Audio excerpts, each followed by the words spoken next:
Food. It's something that literally everyone on the planet has to think about every day. In a consumer-driven society like the USA, food companies are constantly coming up with new ideas in order to satisfy our changing appetites. Some of those ideas are very creative and innovative, and some just aren't. These are 10 of the biggest food product failures of all time.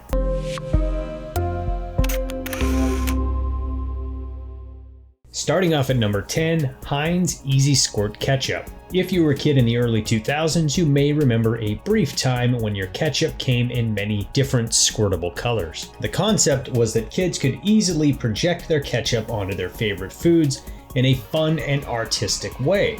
The result was an enormous success, at least initially. In the first 3 months after launch, sales surpassed the projected 12-month expectations, and over the next 3 years, more than 25 million bottles were sold. Easy Squirt Ketchup was proven to be a viable concept, but eventually sales began to dwindle and the product was pulled from the shelves in 2006. So what happened? Many theories exist, but perhaps the most logical is the fact that the public eventually became more aware of artificial food dyes and their potential to cause allergies and even cancer, as some studies suggest. At number 9, Crystal Pepsi. In 1993, during the Super Bowl, a Gen X targeted commercial ran to the tune of Van Halen's Right Now, promising something different.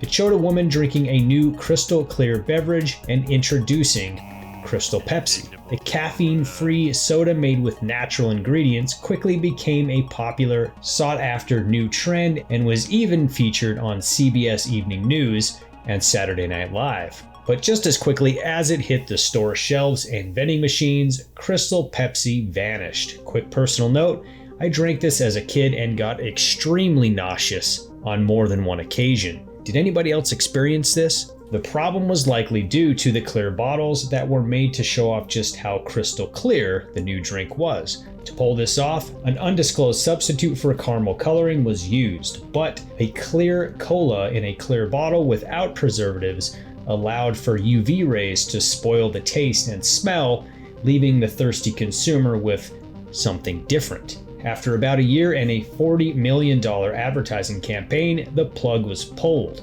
In more recent years, Crystal Pepsi has seen a handful of re-releases, but unlike the original product, it now features caffeine and sodium benzoate as a preservative. Coming in at number 8, Sylvester Stallone Pudding. Stallone is synonymous with larger-than-life characters like John Rambo and Rocky Balboa, but chocolate pudding? It happened. Back in late 2004, Stallone's nutritional supplement company, Instone, got into the pudding biz with Stallone High Protein Pudding, meant to aid athletes and bodybuilders with a way to get some extra protein without sacrificing taste. With Stallone's name slapped right on the side of the can, it would seem like a no-brainer. But trouble quickly ensued when a fellow protein product entrepreneur accused Instone of stealing pudding recipes. In the end, a food scientist and marketing executive at Instone were found liable in a $4.9 million lawsuit and later settled the case, and Stallone High Protein Pudding was discontinued. At number 7, Pepsi Am. Tired of waiting until lunchtime to enjoy a delicious bubbly soda and don't want to feel shamed by your friends and coworkers for drinking a Pepsi for breakfast? Try a Pepsi AM. With 28% more caffeine than the flagship drink, Pepsi AM and Diet Pepsi AM entered the test market in 1989 as a potential alternative to morning coffee. After looking at the data, it became clear to company executives that the idea didn't necessarily entice anyone to begin drinking a morning soda, and those who already were fine with just drinking regular Pepsi. A company spokesperson stated, "What we found from the test was we didn't need to reformulate our product for consumers to enjoy it in the morning. After a year of test marketing, the AM varieties were canceled before an official product release." At number 6, Colgate Kitchen entrees.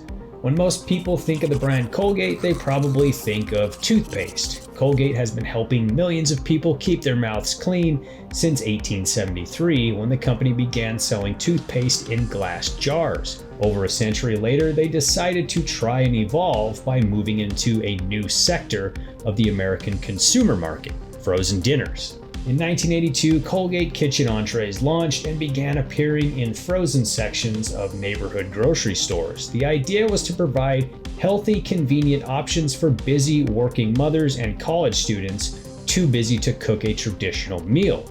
It makes sense, right? Eat a Colgate meal and brush your teeth with Colgate toothpaste afterward.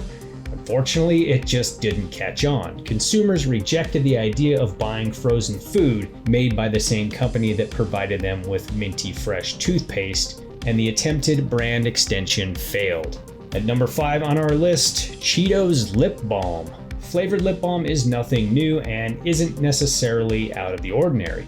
Many enjoy the taste of mint, cherry, or vanilla while alleviating their dry lip symptoms. So why not cheese? In 2005, executives at FritoLay were asking themselves that very question.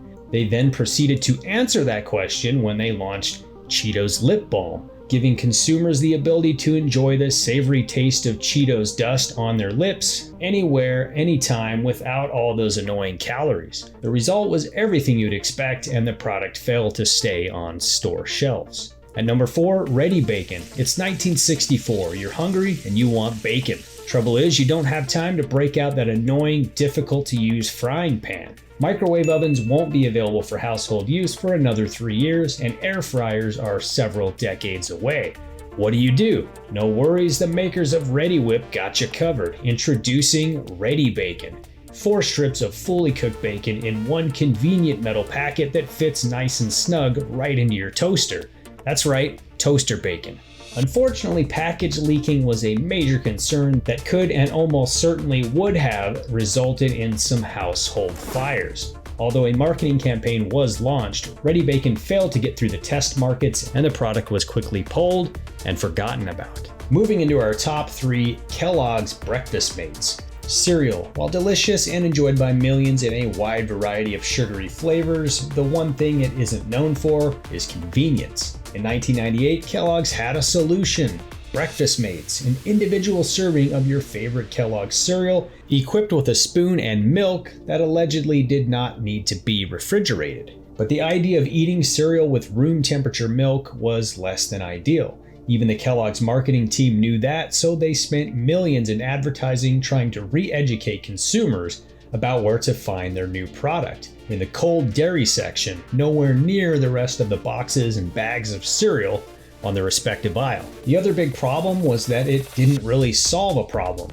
The TV marketing campaign pushed the message that parents who wanted to sleep in could simply rely on their children to open a Breakfast Mates package and pour the prepackaged aseptic milk onto the prepackaged cereal without making the normal mess that a hard plastic bowl or metal spoon would make. It was really no more convenient than the traditional method, and taking cereal on the run doesn't really work no matter what kind of bowl it's poured into, so Breakfast Mates just never really took off. Not to mention the price point of about $1.50 per serving, which was much higher than the cost of buying a larger box of cereal and gallon of milk. After about a year and $30 million in advertising, Breakfast Mates went by the wayside. At number 2, FritoLay Wow Chips. For several decades, American consumers have been pummeled with fat-free food options, promising a guilt-free eating experience. In 1998, chip giant FritoLay would jump into the diet foods market with fat-free chips. Offered in several varieties like nacho cheese Doritos, these new chips led the consumer to feel okay about overindulging in their favorite snacks. They even tasted pretty similar to their regular fatty counterparts. But there was just one big problem: the secret ingredient that made this all possible: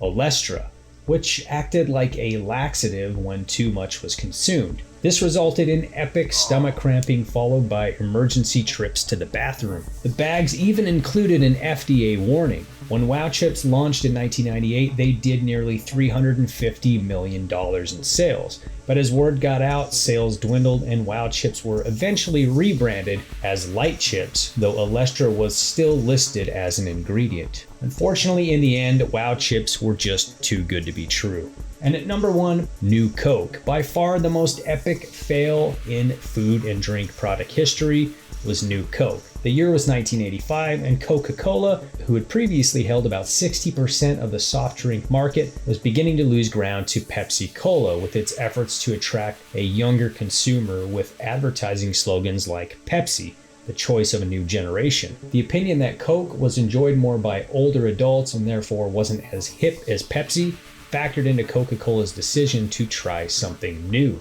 The decision was made to alter the secret formula, and Project Kansas, codenamed for New Coke, was born. In the initial taste testing, the new formula narrowly won out over the original, and when New Coke launched, it actually saw some success. But the majority of Coke consumers, particularly in the southern region of the US, began to rebel and demand a return to the original formula. Calls of complaints flooded the company's hotline, protests were organized, and songs were written in an effort to force Coca-Cola to bring back the real thing. Eventually, the company would cave, siding with the consumer, and New Coke was taken off the shelves, replaced by the original formula, now known as Coca-Cola Classic. There are several honorable mentions, but I thought I'd leave that up to you to decide. So let me know what I missed. What are some of the worst food products you've ever experienced? If you enjoyed this content, make sure and subscribe and leave a like. And as always, thanks for watching.